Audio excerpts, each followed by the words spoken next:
ನಮಸ್ತೆ ಮಿತ್ರರೇ.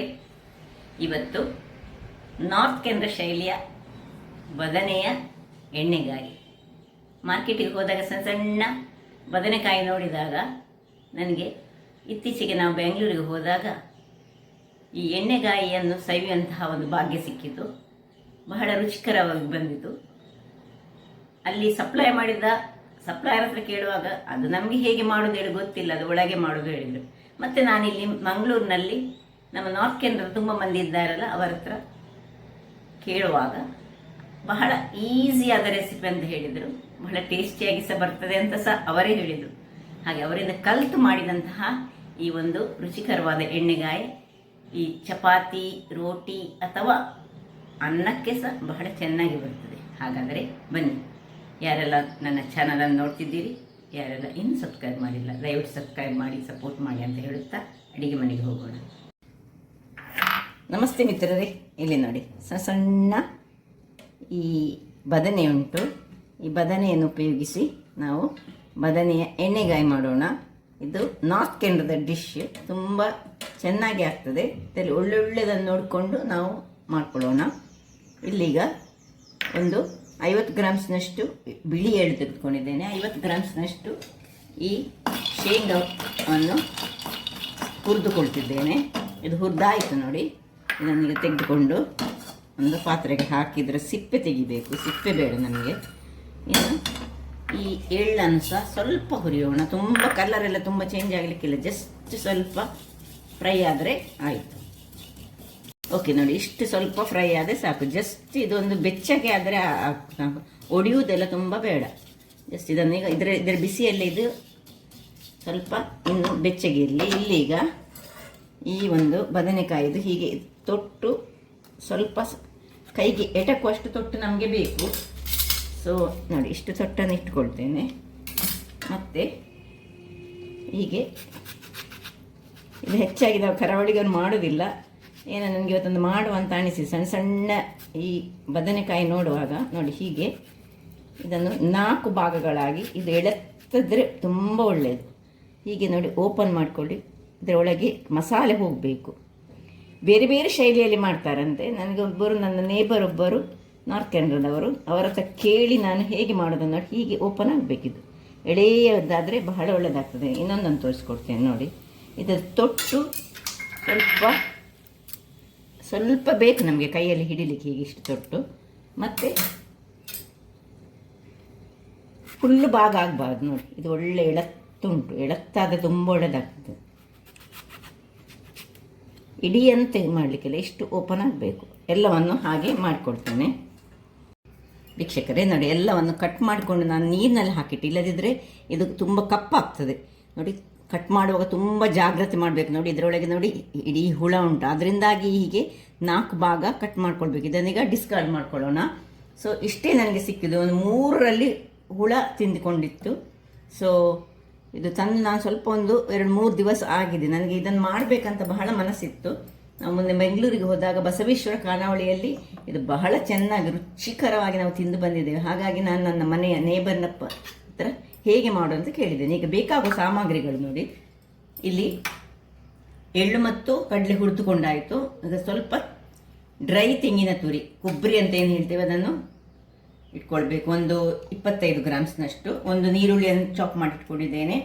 ಇಲ್ಲಿ ಮಸಾಲೆ ಪೌಡರ್ಗಳು, 1 ಚಮಚದಷ್ಟು ಗರಂ ಮಸಾಲೆ, 2 ಚಮಚದಷ್ಟು ಮೆಣಸಿನ ಪುಡಿ, 2 ಚಮಚದಷ್ಟು ಈ ಕೊತ್ತಂಬರಿ ಪುಡಿ, ಕರಿಬೇವಿನ ಸೊಪ್ಪು ಮತ್ತು ಕೊತ್ತಂಬರಿಯ ಸೊಪ್ಪು ಚಾಪ್ ಮಾಡಿಟ್ಕೊಂಡಿದ್ದೇನೆ. ಹಳದಿ, ಸ್ವಲ್ಪ ಬೆಲ್ಲ, 1 ಸಣ್ಣ ಲಿಂಬೆ ಗಾತ್ರದ ಹುಳಿಯನ್ನು ಇದನ್ನು ನೀರಿನಲ್ಲಿ ನೆನೆಸಿಟ್ಟುಕೊಂಡಿದ್ದೇನೆ. ಸಾಸಿವೆ. ಇನ್ನು ಹೋಗ್ತಾ ಏನಾದರೂ ಬೇಕಿದ್ರೆ ನಾನು ಹೇಳ್ತೇನೆ. ಮೊದಲಿಗೆ ನಾವೀಗ ಏನು ಮಾಡ್ಕೊಳ್ಳೋಣ ಹೇಳಿದರೆ, ಒಂದು ಸಣ್ಣ ಮಿಕ್ಸಿ ಜಾರನ್ನು ತೆಗೆದುಕೊಂಡು ಈ ಒಂದು ಎಳ್ಳು ಮತ್ತು ಕಡಲೆಯನ್ನು ಇದರದ್ದೊಂದು ಮಿಶ್ರಣ ಮಾಡ್ಕೊಳ್ಳೋಣ. ಅಂದರೆ ಪೌಡರ್, ಏನು ನೀರೆಲ್ಲ ಏನು ಹಾಕ್ಕೊಳ್ಳಿಕ್ಕಿಲ್ಲ, ಜಸ್ಟ್ ಇದನ್ನೊಂದು ಕಡಲೆ ಮತ್ತು ಇದನ್ನು ಮಾಡ್ಕೊಂಡು ತರ್ತೇನೆ. ವೀಕ್ಷಕರೇ ಇಲ್ಲಿ ನೋಡಿ, ಈ ರೀತಿಯ ಪೇಸ್ಟ್ ಆಗಿ ಇದೀಗ ಬಂತು ನೋಡಿ. ಒಳ್ಳೆ ಎಣ್ಣೆಯ ಪೇಸ್ಟ್ ನೋಡಿ, ಕಾಣ್ತದಲ್ಲ ನಿಮಗೆ. ಈ ರೀತಿ ಬರ್ತದೆ. ಇದನ್ನೀಗ ಪಕ್ಕಕ್ಕೆ ಇಟ್ಕೊಳ್ಳೋಣ. ಇಲ್ಲಿ ನೀರಿನಲ್ಲಿ ಹಾಕಿಟ್ಟ ಒಂದೊಂದು ಇದನ್ನು ಚೆನ್ನಾಗಿ ಒಂದು ತೊಳೆದೊಂದು ಬಟ್ಟೆಯಲ್ಲಿ ಇಟ್ಕೊಳ್ಳುತ್ತೇನೆ. ಸ್ವಲ್ಪ ನೀರು ಬೇಡ ಈಗ ಇದಕ್ಕೆ. ಕೂಡಲೇ ಈಗ ನಾವು ಇಲ್ಲಿ ಬಿಸಿಗೆ ಎಣ್ಣೆ ಇಟ್ಟುಕೊಂಡಿದ್ದೇನೆ. ಇಲ್ಲಿ ನೋಡಿ, ಸಾಧಾರಣ ಒಂದು 100 ಗ್ರಾಮ್ಸ್ಗಿಂತ ಸಹ ಹೆಚ್ಚು ಉಂಟು ಅದರಲ್ಲಿ ಎಣ್ಣೆ. ಇದರಲ್ಲಿ ಈಗ ನಿಧಾನಕ್ಕೆ ಸ್ವಲ್ಪ ನಾವು ದೂರದಲ್ಲಿ ನಿಂತುಕೊಂಡು ಇದನ್ನು ಹಾಕ್ಕೊಳ್ಬೇಕಾಗ್ತದೆ. ಸ್ವಲ್ಪ ಇದನ್ನು ಫ್ರೈ ಮಾಡ್ಕೊಳ್ತಿದ್ದೇನೆ. ಇದು ಬದನೆ ಎಣ್ಣೆಯನ್ನು ಏನು ಎಳ್ದುಕೊಳ್ಳೋದಿಲ್ಲ, ಎಣ್ಣೆ ನಮಗೆ ಹಾಗೆಯೇ ಸಿಗ್ತದೆ ನೋಡಿದರೆ. ಇದರಲ್ಲಿ ನೀರಿನ ಅಂಶ ಇರುವುದರಿಂದಾಗಿ ಇದು ಸ್ವಲ್ಪ ಪಟ ಪಟ ಪಟ ಹೇಳ್ತದೆ. ಸೊ ಇದನ್ನು ಫ್ರೈ ಮಾಡ್ಕೊಳ್ತೇನೆ ಇದರಲ್ಲಿ. ಇವತ್ತು ನಾವು ಮಾಡ್ತಾ ಇರೋದು ಬದನೆಕಾಯಿಯ ಎಣ್ಣೆಗಾಯಿ ಅಂತ, ಏನು ನಾರ್ತ್ ಕೇಂದ್ರದಲ್ಲಿ ಮಾಡ್ತಾರೆ. ನಾರ್ತಿನವರು ಇದನ್ನು ಫೇಮಸ್. ಅವರಿಗೆ ಈ ಒಂದು ಪದಾರ್ಥ ಇಲ್ಲದೆ ದಿನದಲ್ಲಿ ಮಾಡ್ತಾರೆ ಅಂತ ಅವರು ಹೆಚ್ಚಾಗಿ. ಇದನ್ನೀಗ ಸ್ವಲ್ಪ ಇದರಲ್ಲಿ ಒಳ್ಳೆ ಫ್ರೈ ಮಾಡ್ಕೊಳ್ತಿದ್ದೇನೆ. ಫ್ರೈ ಮಾಡಿ ತೆಗೋಣ. ಇದನ್ನು ಕೈ ಸ್ವಲ್ಪ ದೂರ ಇಟ್ಕೊಳ್ಬೇಕು, ಎಣ್ಣೆ ಹಾರದ ಹಾಗೆ ಜಾಗ್ರತೆ ಮಾಡಿಕೊಳ್ಬೇಕು ಅಷ್ಟೇ ಇರೋದು ಇದರಲ್ಲಿ. ಸ್ವಲ್ಪ ಹದ ಒಂದು 3/4 ವಾಶಿ ಅದು ಅದರಲ್ಲೇ ಬೇಯ್ತದೆ. ಬದನೆ ಬೇಯೋದು ಬೇಗ ಅಲ್ಲ, ಹಾಗಾಗಿ ನೋಡಿ ಹೀಗೆ ಇದರಲ್ಲಿ ಬೇಯಿಸ್ಕೊಳ್ಳೋಣ. ವೀಕ್ಷಕರೇ ಸಾಕು ನೋಡಿ, ಇಷ್ಟೊಂದು 10 ನಿಮಿಷಗಳ ಕಾಲ ನಾನು ಇದರಲ್ಲಿ ಹೀಗೆ ಬೇಯಿಸ್ಕೊಂಡಿದ್ದೇನೆ. ಸಾಧಾರಣ ನೋಡಿ, ನೋಡುವಾಗ ನಮಗೆ ಅದು ಬೆಂದಿತಂತ ಆದಾಗ ಇದನ್ನು ತೆಗೆದುಕೊಂಡ್ರೆ ಆಯಿತು.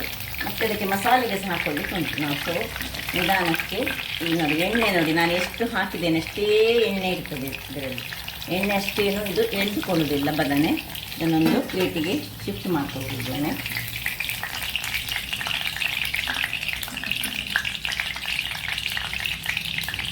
ಈಗ ಬೇಕಿದ್ದರೆ ಇದರ ಎಣ್ಣೆಯನ್ನು ತೆಗೆದುಕೊಂಡು ನಾವು ಇದರಲ್ಲಿ ಇದೇ ಪಾತ್ರೆಯಲ್ಲಿ ಸಹ ಮಾಡ್ಬೋದು.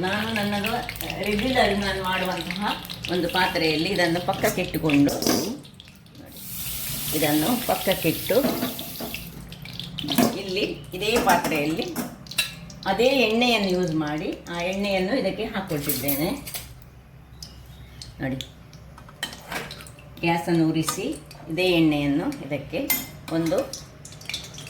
ಈ ಎಣ್ಣೆಯನ್ನು ಮತ್ತು ನಾವು ಬೇರೆ ಇದಕ್ಕೆ ಯೂಸ್ ಮಾಡ್ಕೊಳ್ಬೋದು. ನೋಡಿ 2 ಮತ್ತು ಸ್ವಲ್ಪ ಅರ್ಧ ಇಷ್ಟು ಸಾಕು ನಮಗೆ ಎಣ್ಣೆ.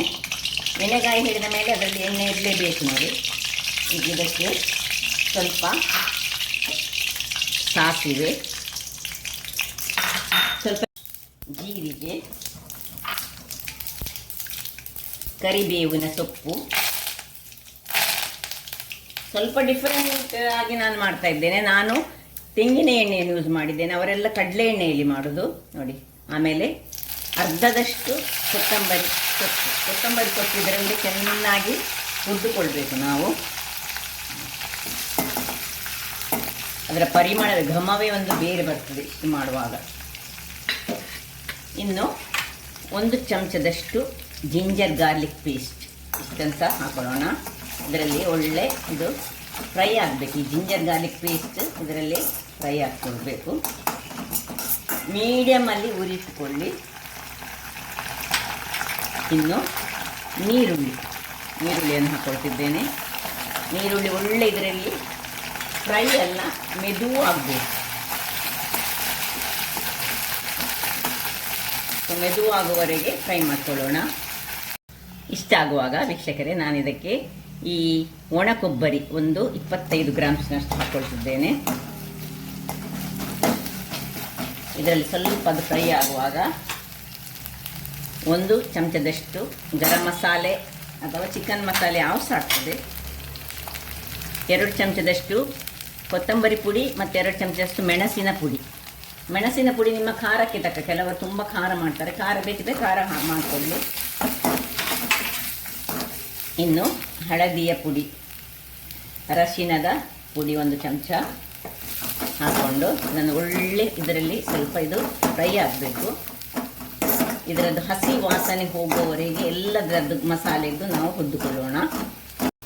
ವೀಕ್ಷಕರೇ ಇಷ್ಟಾಗುವಾಗ ನಾವು ಉಪ್ಪನ್ನು ಹಾಕ್ಕೊಳ್ತಿದ್ದೇವೆ ನೋಡಿ. ಉಪ್ಪು, ಹುಳಿ, ಖಾರ ನಿಜವಾಗಿ ಮೇಯ್ನಾಗಿ ಬೇಕಾಗಿರುವಂಥದ್ದು. ಈಗ 2 ಮೆಣಸು, ಇಡೀ ಮೆಣಸನ್ನು ಏನು ಸ್ಲಿಟ್ ಮಾಡದೆ ಸೀದಾ ಹಾಕ್ಕೊಳ್ತಿದ್ದೇನೆ. ಇದು ಖಾರ ನಿಮಗೆ ಬೇಕಿದ್ದಷ್ಟು, ನಾನು ಇಷ್ಟ ಅಂತ ಹೇಳೋದಿಲ್ಲ. ನೋಡಿ ಇದು ಒಳ್ಳೆ ಡ್ರೈ ಆಯಿತು. ಈಗ ಡ್ರೈ ಆಗುವಾಗ ನಾವು ಹುಳಿಯ ನೀರು, ಏನು ಹುಳಿಯ ನೀರು ಉಂಟು, ಈ ಹುಳಿಯ ನೀರನ್ನು ಹಾಕೊಳ್ಳೋಣ. ಈ ಬದನೆಗೆ ಹುಳಿ ಬೇಕೇ ಬೇಕು. ಸೊ ಇದು ಸ್ವಲ್ಪ ಇದರಲ್ಲಿ ಬಾಡುವಾಗ ಇನ್ನು ಇದಕ್ಕೆ ಬೆಲ್ಲ, ಸಿಹಿ ಒಂದು ಬೇಕಲ್ಲ, ಸ್ವಲ್ಪ ಒಂದು ಚಮಚದಷ್ಟು ಅಥವಾ 1.5 ಚಮಚದಷ್ಟು ಹಾಕೊಳ್ಳೋಣ. ನೋಡಿ ಏನು ಘಮ ಈಗಲೇ ಬರ್ತಾ ಉಂಟು.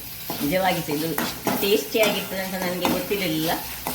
ನಾನು ಒಮ್ಮೆ ಮಾಡಿ ನೋಡಿ ಮತ್ತೆ ನಿಮಗೆ ಮಾಡಿ ತೋರಿಸ್ತಿದ್ದೇನೆ. ಇನ್ನೀಗ ಇದಕ್ಕೆ ನೀರನ್ನು ಹಾಕೊಳ್ಳೋಣ. ನೀರನ್ನು ಹಾಕ್ಕೊಂಡು ಒಂದು ಕುದಿಸುರಿಗೆ ತೆಗೆದುಕೊಳ್ಳೋಣ. ವೀಕ್ಷಕರೇ ನೋಡಿ, ಹೀಗೆ ಇದರ ಸಣ್ಣ ಕುದಿ ಬರುವಾಗಲೇ ಏನು ನಾವು ಪೇಸ್ಟ್ ಮಾಡಿ ಇಟ್ಟುಕೊಂಡಿದ್ದೇವೆ ಅದನ್ನು ಇದಕ್ಕೆ ಹಾಕ್ಕೊಂಡು ಇನ್ನು ಕೈ ಬಿಡದೆ ನಾವು ತಿರುಗಿಸ್ಕೊಳ್ಬೇಕು. ಇನ್ನು ಮೇಯ್ನ್ ಇರೋದು ಇದು ಹಾಕ್ಕೊಂಡ ಮೇಲೆ, ಯಾಕಂದರೆ ಇದು ಪಕ್ಕಕ್ಕೆ ಗಟ್ಟಿ ಆಗ್ತದೆ. ಅದರಿಂದಾಗಿ ಇದನ್ನು ನಾವು ಒಳ್ಳೆ ನೀರು ಮಾಡ್ಕೊಳ್ಳೋಣ. ಕೆಲವರು ಏನು ಮಾಡ್ತಾರೆ ಹೇಳಿದರೆ, ಈ ಬದನೆಯ ಒಳಗೆ ಇದರ ಮಿಶ್ರಣವನ್ನು ತುಂಬಿಸಿಕೊಂಡು ಮಾಡ್ತಾರೆ. ಇದೊಂದು ಬೇರೆ ರೀತಿಯಲ್ಲಿ ಮಾಡುವಂಥದ್ದಂತೆ. 2-3 ರೀತಿಯಲ್ಲಿ ಮಾಡುವಂಥದ್ದುಂಟು. ಬದನೆ ಒಳಗೆ ಮಿಕ್ಸ್ ಮಾಡಿ ಬದನೆಯನ್ನು ಇದಕ್ಕೆ ಹಾಕಿದರೆ ಅದು ಸಾಕ್ತದೆ. ಆದರೆ ಇದು ತುಂಬ ಟೇಸ್ಟಾಗಿ ಬರ್ತದೆ. ಅದರಿಂದಾಗಿ ಹೀಗೆ ಮಾಡಿ ನೋಡಿ, ಇದು ತುಂಬ ಚೆನ್ನಾಗಿ ಬರ್ತದೆ. ಸ್ವಲ್ಪ ಗಂಟಿಲ್ಲದ ಹಾಗೆ ನಾವು ಇದನ್ನು ತಿರುಗಿಸ್ಕೊಳ್ಳೋಣ. ಎಲ್ಲ ಗಂಟಿಲ್ಲದ ಹಾಗೆ ಇದನ್ನು ನಾವು ತಿರುಗಿಸ್ತಾನೇ ಇರಬೇಕು. ಇಲ್ಲದಿದ್ರದು ಸರಿಯಾಗಿ ಬರುವುದಿಲ್ಲ, ಗಂಟಾಗ್ತದೆ. ನೋಡಿ ಹೀಗೆ ಇಷ್ಟು ಆಗುವಾಗ 1 ನಿಮಿಷ ನೀವು ಇದರದ್ದು ಉಪ್ಪನ್ನು ಚೆಕ್ ಮಾಡಿ. ಉಪ್ಪು ಕಮ್ಮಿ ಉಂಟು, ಉಪ್ಪು ಹಾಕ್ಕೊಳ್ತಿದ್ದೇನೆ ನಾನು ಸ್ವಲ್ಪ. ಯಾಕೆಂದರೆ ಬದನೆಗೆ ಸಹ ನಾವು ಉಪ್ಪನ್ನು ಹಾಕ್ಕೊಳ್ಳಿಲ್ಲ. ಸ್ವಲ್ಪ ಉಪ್ಪು ಹಾಕ್ಕೊಂಡು ಇನ್ನು ಏನು ನಾವು ಫ್ರೈ ಮಾಡಿದ್ದೇವೆ ಇದರಲ್ಲಿ ಹಾಕ್ಕೊಂಡು ಸ್ವಲ್ಪ ನಿಧಾನಕ್ಕೆ ಇದನ್ನು ಸ್ವಲ್ಪ ಹೀಗೆ ತಿರುಗಿಸ್ತಾನೇ ಇಟ್ಕೊಳ್ಬೇಕು. ಇದು ಆಲ್ರೆಡಿ ಬೆಂದಿದೆ, ಬಟ್ ಈ ಮಸಾಲೆ ಇದಕ್ಕೆ ಎಳೆದುಕೊಳ್ಬೇಕು. ಕೆಲವರು ಏನು ಮಾಡ್ತಾರೆ ಹೇಳಿದರೆ, ಇದರ ಒಳಗೆ ಮಸಾಲೆ ತುಂಬಿಸಿ ಅದರೊಟ್ಟಿಗೆ ಮಾಡ್ತಾರೆ. ಅದು ಸಹ ಕ್ರಮ ಉಂಟಂತೆ. ಇದು ಇನ್ನೊಂದು ಕ್ರಮ ಅಂದರೆ ನೋಡಿ ಎಷ್ಟು ದಪ್ಪದ ಇದು ಬಂತು. ಇದಕ್ಕೆ ಸ್ವಲ್ಪ ನನಗೀಗ ಇದು ದಪ್ಪ ಕಾಣ್ತಾ ಉಂಟು. ನಾನು ಸ್ವಲ್ಪ ನೀರನ್ನು ಹಾಕ್ಕೊಳ್ತಿದ್ದೇವೆ. ಅದಕ್ಕೆ ನೀರನ್ನು ಹಾಕ್ಕೊಂಡು 5 ನಿಮಿಷಗಳ ಕಾಲ ಹೀಗೆ ನಾವು ನಿಧಾನಕ್ಕೆ ತಿರುಗಿಸ್ಕೊಳ್ಳೋಣ. ವೀಕ್ಷಕರೇ ಇಲ್ಲಿ ನೋಡಿ, ಎಲ್ಲ ಸೈಡ್ಸಲ್ಲೆಲ್ಲ ಎಣ್ಣೆ ಬಿಡ್ತಾ ಬರಲಿಕ್ಕೆ ಶುರುವಾಯಿತು. ಇದೀಗ ರೆಡಿ ಆಯಿತು. ನೋಡಿ ಏನು ಚೆನ್ನಾಗಿ ಬಂದಿದೆ. ನಾನು ಟೇಸ್ಟ್ ಅಂತೂ ಅಲ್ಟಿಮೇಟ್ ಆಗಿರ್ತದೆ. ಒಮ್ಮೆ ಟ್ರೈ ಮಾಡಿ. ನಾನು ಮಾತ್ರ ಇವತ್ತು ಕಡಲೆ ಎಣ್ಣೆ ಬದಲು ತೆಂಗಿನ ಎಣ್ಣೆಯಲ್ಲಿ ಮಾಡಿದ್ದೇನೆ. ನೀವು ಕಡಲೆ ಎಣ್ಣೆ ತಿನ್ನುವವರಾದರೆ ಖಂಡಿತವಾಗಿ ಸಹ ಕಡಲೆ ಎಣ್ಣೆಯಲ್ಲೇ ಮಾಡಿದರೆ ಇದರದ್ದು ರುಚಿ ಅದ್ಭುತವಾಗಿ ಬರ್ತದೆ. ಈಗ ಆಫ್ ಮಾಡ್ಕೊಳ್ತಿದ್ದೇನೆ. ನೋಡಿ ಸೈಡ್ಸ್ ಎಣ್ಣೆ ಬಂದ ಕೂಡಲೇ ಆಯಿತು ಅಂತ ಲೆಕ್ಕ. ಇದು ಬಹಳ ಚೆನ್ನಾಗಿ ಬರ್ತದೆ. ಸೊ ನೋಡಿ, ಮುಟ್ಟುವಾಗಲೇ ಇದು ಮೆದುವಾಗಿ ಅದರ ಎಲ್ಲ ಎಳೆದುಕೊಂಡಿತ್ತು. ಯಾವುದರಲ್ಲಿ ನಾವು ನೋಡಿ ಈ ಬದನೆಕಾಯಿಯನ್ನು ಎಣ್ಣೆ ಫ್ರೈ ಮಾಡಿ ತೆಗೆದಿದ್ದೇವೆ, ಅದೇ ಪಾತ್ರೆಯಲ್ಲಿ ನಾನೀಗ ಸರ್ವ್ ಮಾಡಿ ತೋರಿಸ್ತಿದ್ದೇನೆ. ಹೀಗೆ ಮುಟ್ಟುವಾಗ ಇದು ಚಟ್ಟೆ ಆಗ್ತದೆ ನೋಡಿ, ನಿಮಗೆ ಕಾಣ್ಬೋದು. ಸೊ ಬದನೆಕಾಯಿಯ ಎಣ್ಣೆಗಾಯಿ ರೆಡಿ ಆಯಿತು. ಇದು ತುಳುನಾಡಿನವರು ಸಹ ನಾವು ಮಾಡಿ ತಿನ್ಬೋದು. ನಾವು ವಿಧ ವಿಧದ ಅಡಿಗೆಗಳನ್ನು ಟ್ರೈ ಮಾಡುವವರು. ಅದರಿಂದಾಗಿ ಇಂತಹ ಒಂದು ಅಡಿಗೆಯನ್ನು ಒಮ್ಮೆ ಮಾಡಿ ನೋಡಿ, ನಿಮಗೆ ಖುಷಿ ಆದರೆ ಮತ್ತೆ ಯಾವಾಗಲೂ ಮಾಡ್ಬೋದಲ್ಲ. ಕೆಲವರಿಗೆ ಇದು ತುಂಬ ಖುಷಿಯನ್ನು ಕೊಡ್ತದೆ. ಇದು ಅನ್ನದೊಟ್ಟಿಗೆ ಸಹ ತೆಕ್ಕೊಳ್ಬೋದು, ಪೂರಿ ಚಪಾತಿ ಯಾವುದರೊಟ್ಟಿಗೆ ಸಹ ಸೂಟ್ ಆಗುವಂತಹದ್ದು. ಹಾಗಾದರೆ ನೋಡಿದ್ರಲ್ಲ ವೀಕ್ಷಕರೇ, ನನ್ನ ಈ ಕುಕಿಂಗ್ ಚಾನಲ್ ನಿಮಗೆ ಇಷ್ಟ ಆದರೆ ಬೋಳೂರು ಸುವರ್ಣ ಚಾನಲನ್ನು ಲೈಕ್ ಮಾಡಿ, ಶೇರ್ ಮಾಡಿ ಹಾಗೂ ಸಬ್ಸ್ಕ್ರೈಬ್ ಮಾಡಿ. ಹಾಗೂ ನನ್ನ ಇನ್ಸ್ಟಾಗ್ರಾಮ್ ಪೇಜನ್ನು ಫಾಲೋ ಮಾಡಿ. ಧನ್ಯವಾದಗಳು.